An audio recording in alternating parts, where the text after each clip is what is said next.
சூர்யா ஜோதிகா கல்யாணத்துக்கு முதல்ல சிவகுமார் தான் எதிர்ப்பு தெரிவிச்சாரு.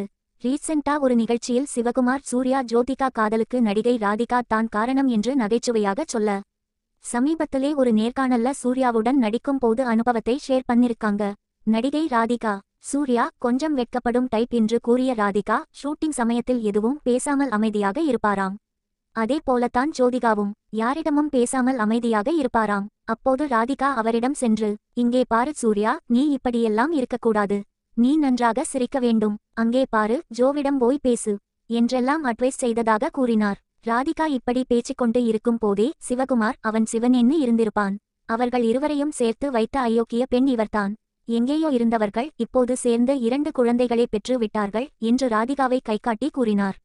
உடனே இவர்கள் இருவர் மேடையில் அமர்ந்து பேசுவதை பார்த்து கொண்டிருந்த ஆடியன்ஸ் பெரிதாக கரகோஷம் எழுப்பி சிரித்தனர். இவர்கள் இருவரும் இப்படி பேசிய வீடியோ தற்போது இணையத்தில் வைரலாகி வருகிறது.